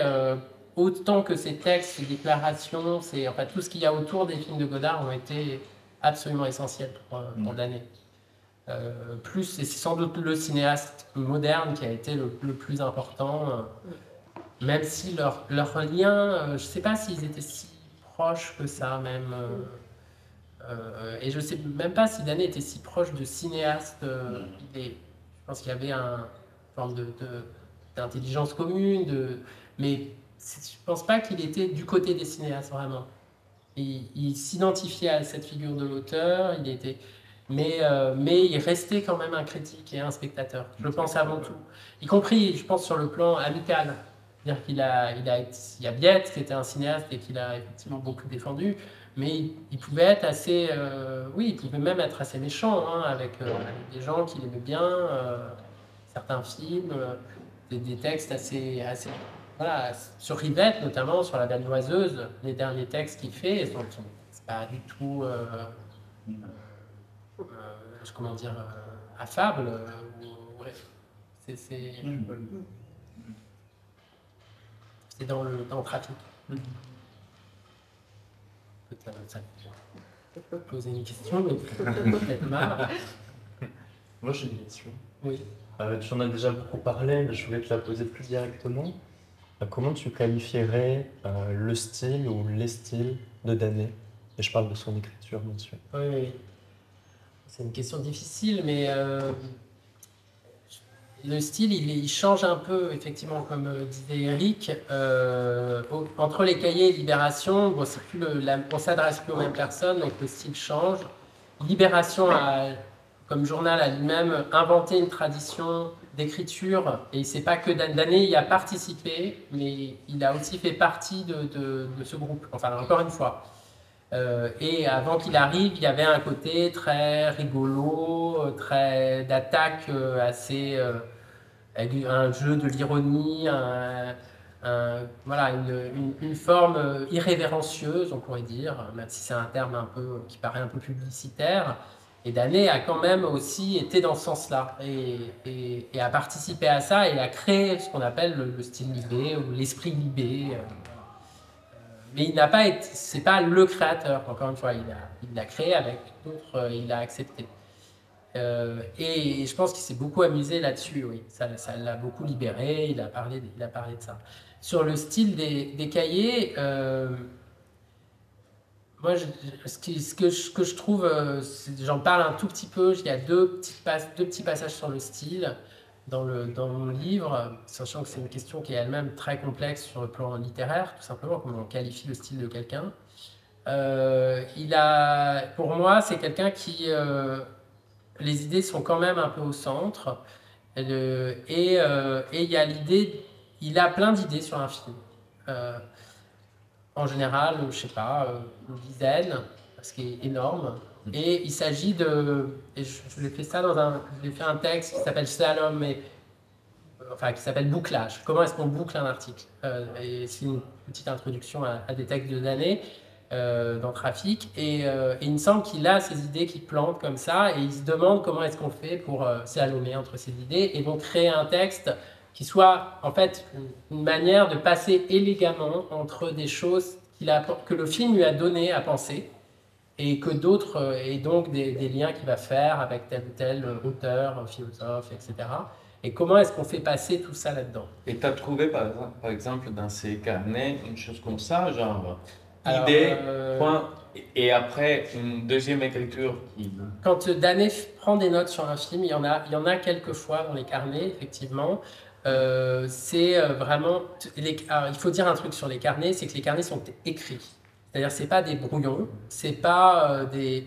Voilà, c'est pas quand on prend 3 notes, qu'il y a des fautes, tout ça. Ils sont écrits lisiblement, et ils sont écrits pour être relus aussi, avec une écriture très très très petite, mais très lisible. Et donc, il n'y a pas de faute, c'est des phrases parfaites, enfin, c'est déjà de l'écriture, mais parce que je pense qu'il écrivait très facilement, c'est-à-dire qu'il avait ça de manière très naturelle. Mais donc sur un film, déjà, c'est pas de laisser, c'est pas « ah, je pense qu'on pourrait penser un », c'est déjà, l'idée est déjà là, c'est-à-dire qu'il commence, encore une fois, pas sur une impression, mais déjà il formalise l'impression quand il écrit. Dans les carnets eux-mêmes, qui eux-mêmes sont reformalisés après dans l'article. Donc il a déjà une pensée d'une bonne densité et déjà assez conceptuelle, et donc il a plutôt des blocs. Et donc, comment est-ce qu'on fait des blocs, quelque chose avec lequel on peut quand même slalomer. Donc comment est-ce qu'on adoucit les blocs et qu'on les articule les uns aux autres. Voilà. Ça, c'est les articles surtout des cahiers. Tu n'es pas d'accord? Non, parce que je trouvais que c'est intéressant et c'est une conception de l'écriture où on imagine qu'on peut penser hors des mots, qu'on peut penser hors de l'écriture. Or moi, j'ai plutôt une conception de l'écriture où on pense en écrivant et la pensée se forme au moment de l'écriture. Et donc du coup, là, ta lecture, ça donnerait l'idée d'une pensée théorique qui préexisterait à la forme qui, elle, serait littéraire. Et je ne suis pas tout à fait d'accord. Moi, non, je peux le reformuler autrement. Il suffit d'écouter Danet pour que, en l'écoutant, tu puisses transcrire ce qu'il dit oralement à l'écrit, et c'est déjà écrit, presque. Et c'est très net dans certains, notamment il y a des microfilms où il parle pendant 10 minutes. Il part d'un point de départ, il traverse plein de strates comme ça, de choses différentes par association d'idées ou analogie, et il finit par boucler à la fin. Mais si tu moi j'ai fait ça parfois, j'ai écrit ce qu'il disait à l'oral, donc il est improvisé, il pas un texte, je veux dire. C'est une émission de radio, il invite un cinéaste, il avait cette idée, bien sûr. Et bien sûr qu'elle est formalisée dans des mots, puisqu'elle est parlée. Mais entre la parole et l'écriture, il n'y a pas beaucoup de différence. Contrairement à d'autres auteurs, comme chez Biette, par exemple, qui lui va au contraire dire il y a une différence fondamentale entre parler et écrire. Et chez Biette, c'est très net. Et c'est des textes qui sont très écrits, qui sont eux-mêmes pris dans un réseau de sens presque énigmatique, cadenassé, avec voilà, un jeu interne. Chez Danet, il y a quand même quelque chose qui sort dans la parole et qui, bien sûr, est partie d'une forme d'écriture, mais qui tient plus presque à la parole qu'à l'écriture. Et la parole elle-même se permet de ravauder en dernier lieu. Tu vois ? Mais je vois très bien, mais je pense que c'est parce qu'effectivement, il y a ce rapport à un thème qui aussi, j'ai l'impression, me touche particulièrement, qui est celui de l'éloquence.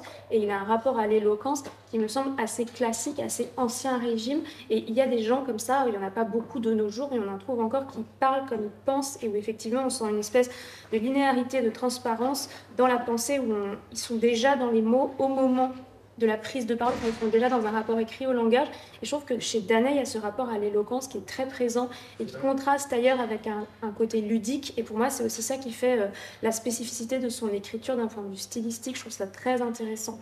Parce qu'il est capable, enfin en fait, parfois on s'y perd un peu, il est capable d'articuler une idée à l'autre avec un côté assez théorique et conceptuel. Et parfois, il va faire un glissement d'idées à l'aide d'un jeu de mots, donc c'est-à-dire ce qui échappe à l'articulation conceptuelle. Et c'est aussi pour ça que ces textes sont difficiles, c'est que d'un paragraphe à l'autre, le type d'articulation logique se modifie et nous entraîne de chemin en chemin. Et il y a des textes comme ça, je pense à celui sur Santoine Millois de Varda, où ça va, le texte n'est pas un des plus compliqués, mais quand même, je l'ai relu 3 ou 4 fois pour essayer de suivre la linéarité de sa pensée, quoi. Mais c'est fascinant. Et c'est pour ça qu'on ne peut pas synthétiser un texte. Oui, voilà, c'est impossible. C'est impossible parce qu'en fait, il y a des choses, si on essaye de le faire, on se rend compte que c'est des choses qui sont très différentes et qui ne vont pas ensemble. C'est pour ça que je parlais de blocs ou de... Parce que justement, c'est du disparate. Il y a un aspect hétérogène, impur, qui est très fort chez Danet, où ce bouclage est quand même un mode rhétorique. En fait, le bouclage est rhétorique et les idées, les descriptions et ce qu'il essaie de restituer du film sont véridiques. Mais il me semble que ce qui fait passer de l'une à l'autre est quand même une forme d'éloquence, c'est ce que tu dis, hein, rhétorique, effectivement. Et voilà, et plus ça avance dans son itinéraire, plus ça devient joueur, léger, et plus le côté donc, du cahier est aussi une forme de revendication des notes, les références, les noms de l'intellectuel, les concepts philosophiques, sémiologiques, etc., disparaissent à Libération, sont intégrés, digérés, et il peut utiliser des mots lacaniens, mais on ne dira absolument pas que c'est Lacan, et ça passe crème, quoi. Voilà. Et ça devient plus oral et ça devient plus direct parce qu'il écrit tous les jours et qu'on ne peut pas matériellement passer plus de temps, alors qu'il explique quand même que les articles des cahiers, ça lui coûte, ça lui prend du temps, et ce temps où on a un mois pour écrire, enfin ou plusieurs semaines pour écrire, alourdit un texte, le densifie, le nourrissent aussi, mais l'alourdissent, alors que l'écriture au jour le jour, on n'a plus le choix, il faut écrire au fil de la plume. Parce qu'il ne faisait pas que écrire, Danet, il dirigeait un service cinéma, il relisait les textes des autres, il les commandait. il faisait les micros de telle personne qui était morte. Enfin, donc il n'était pas juste chez lui à écrire des textes sur le cinéma, il écrivait aussi des textes sur le cinéma, mais il avait aussi un travail de journaliste, voilà. Et c'est ça qui est encore plus délirant. Et il voyait des gens, et il voyait des films, etc. Donc ça paraît quand même, voilà. Et ça, forcément, ça allège les textes, mais il a un fond théorique et intellectuel déjà tellement fort, il continue évidemment à lire, mais il a déjà un fond qui est assez inépuisable. Et surtout, il a plus de nécessité, justement, de se positionner dans le champ intellectuel. Donc, il a moins besoin de paraître intelligent. Mais c'est des textes très complexes, ces textes de Libé, en fait. Hein. Moi, quand je les donne, je suis aussi enseignant à l'université, quand je les donne à mes étudiants, c'est des textes qui sont difficiles à comprendre. Et c'était incroyable que dans un journal, quand même grand public, bon, avec un niveau, mais quand même un très fort tirage et qui a eu une place de premier plan dans la presse, ces textes existent. Des textes très longs aussi, quand même. Bon, je pense que oui, que la prochaine projection est dans 2 heures, donc on va manger quelque chose. Je vous remercie toutes et tous.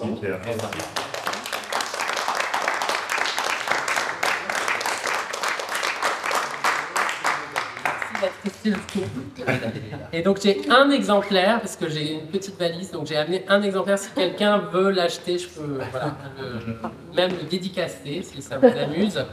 Mais voilà, il y a un exemplaire ici. Vous n'êtes pas évidemment obligé.